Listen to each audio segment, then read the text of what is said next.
Hello बच्चों, harmonic progression part 2 में आज हम लोग जो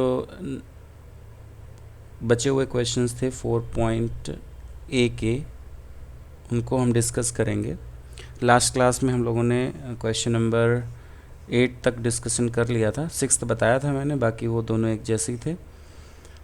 इसके बाद आज हम लोग 9th क्वेश्चन करेंगे, उसके बाद 10th 11th आपको एक जैसा ही मिलेगा, उसमें कुछ चेंज नहीं है, केवल नंबर्स चेंज कर दिए गए हैं।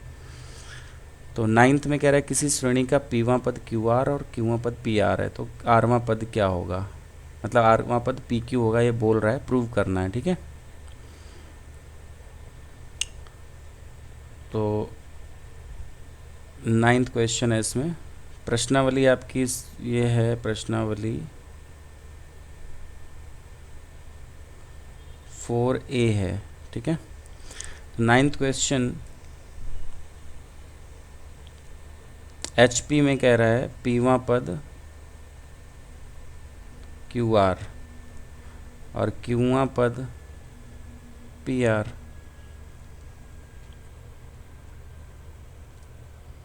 तो आरवां पद पूछा जा रहा है, पी क्यू होगा या नहीं होगा, ये प्रूव करना है। ठीक है, तो संगत अगर हम AP की बात में करें, संगत AP में क्या होगा कि TP बराबर आ जाएगा 1/QR और TQ बराबर आ जाएगा 1/PR। तो A plus P minus 1 into D is equal to 1/QR, A plus Q minus 1 into D बराबर 1/PR।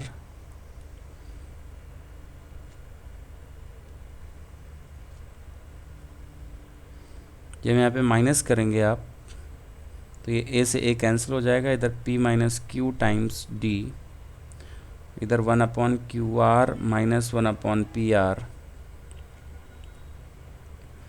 तो एलसीएम में आएगा PQR, तो P माइनस Q यहाँ पे बन जाएगा। तो P माइनस Q से P माइनस Q कट हो जाएगा, तो D की वैल्यू यहाँ से आ जाएगी आसानी से 1/PQR। ठीक है, अब ये D की वैल्यू अगर हम यहाँ पर पुट कर देते हैं पहले समीकरण में, समीकरण 1 में D का मान रखने पर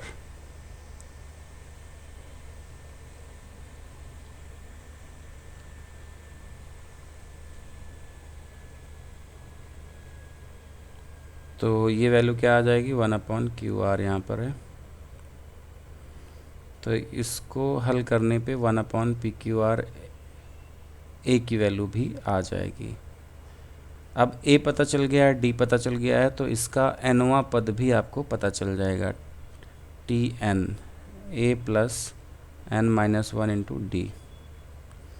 तो 1/PQR plus N minus 1 into 1/PQR, तो नीचे तो PQR आ जाएगा, ऊपर 1 प्लस N माइनस 1, तो N/PQR आ गया, ये TN है। तो आरवां पद यहाँ पर क्या आएगा, AP में, ठीक है, वो आएगा R/PQR, मतलब 1/PQ। तो संगत HP में आरवां पद, यहाँ पर जो भी वैल्यू मिल रही है उसका रेसिप्रोकल करेंगे, मतलब व्युत्क्रम करेंगे, तो ये PQ ऊपर चला जाएगा। ठीक है,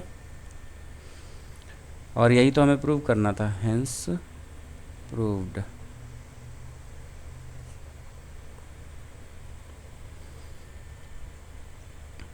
आया समझ में। इसी तरीके से आपको 10वां सवाल भी करना है, 11वां भी इसी टाइप का सवाल है।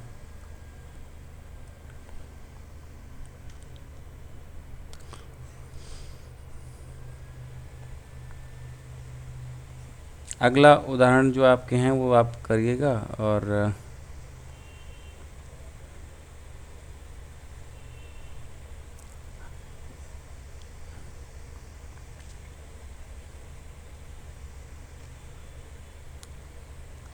चलिए इसमें चौथा उदाहरण बता दें, क्योंकि आगे क्वेश्चन नहीं दिए हैं इसके बेसिस पर। तो चौथा उदाहरण देख लो। हरात्मक श्रेणी में 3 लगातार पदों का योगफल 22 है और प्रथम पद 12 है, तो उन्हें ज्ञात कीजिए। हरात्मक श्रेणी में 3 लगातार पदों का योगफल 22 है और प्रथम पद 12 है।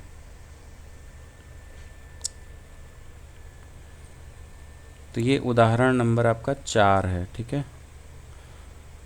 तो HP में बात कर रहा है, प्रथम पद 12 दे दिया है और अगले 2 पद हम B और C ले लेते हैं।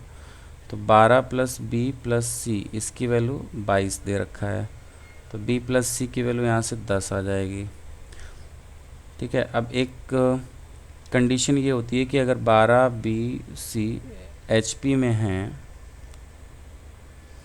तो B बराबर होगा 2 इंटू 12 इंटू C बटा 12 प्लस C,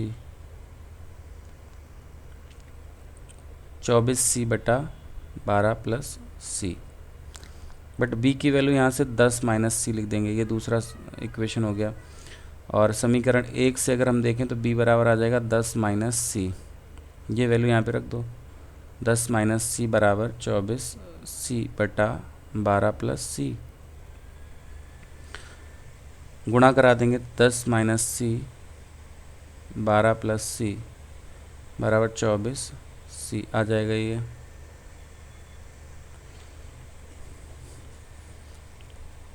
एक 120 minus 12C plus 10C minus C square बराबर 24C। तो माइनस का 2C और इधर 26C बन जाएगा, तो C square plus 24C minus 120 equal to 0।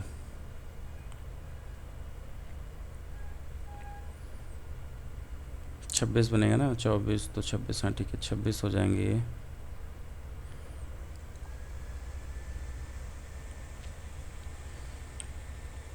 तो यहाँ पर C square plus 30C minus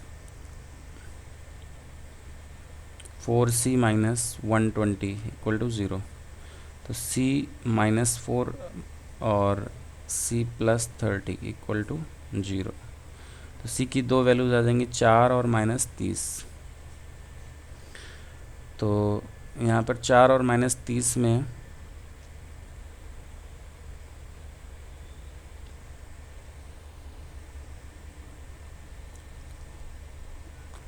यदि C बराबर 4 हम लेते हैं तो B आपका आ जाएगा 10 माइनस C मतलब 6, और C बराबर अगर माइनस का 30 लेते हैं तो B बराबर आ जाएगा 10 माइनस माइनस प्लस ये 40 आ जाएगा,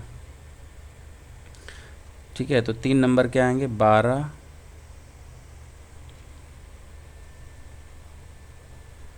6 और 4।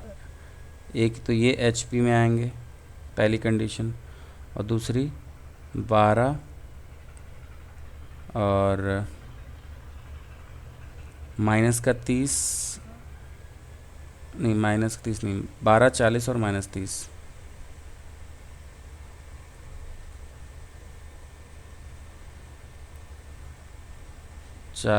और माइनस का 30, ये भी HP में आ जाएंगे। तो अब उसने क्या धनात्मक बोला है कि नहीं,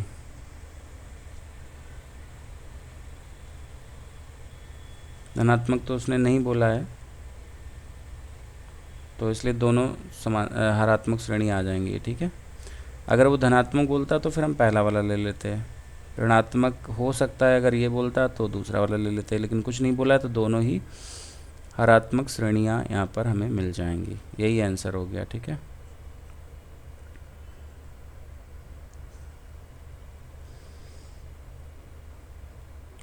और फिर एक उदाहरण कह रहा है कि ABC किसी हरात्मक श्रेणी के Pवें Qवें Rवें पद हों तो क्रम सिद्ध कीजिए कि ये कंडीशन होगी। तो Pवां पद A, तो समांतर श्रेणी का Pवां 1/A हो जाएगा, ऐसे ही 1/B हो जाएगा, 1/C हो जाएगा।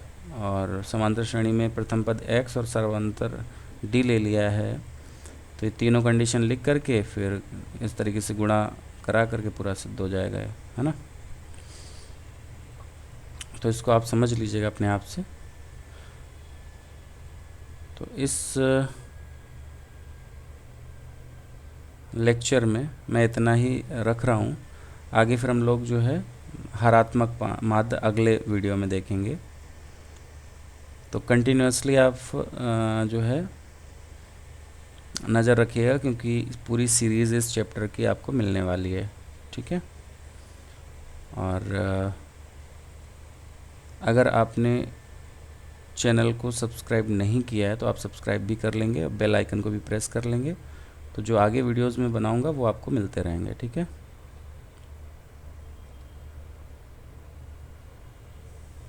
तो ये हम नेक्स्ट वीडियो में देखेंगे, हरात्मक माध्य। आज के लिए इतना ही। धन्यवाद।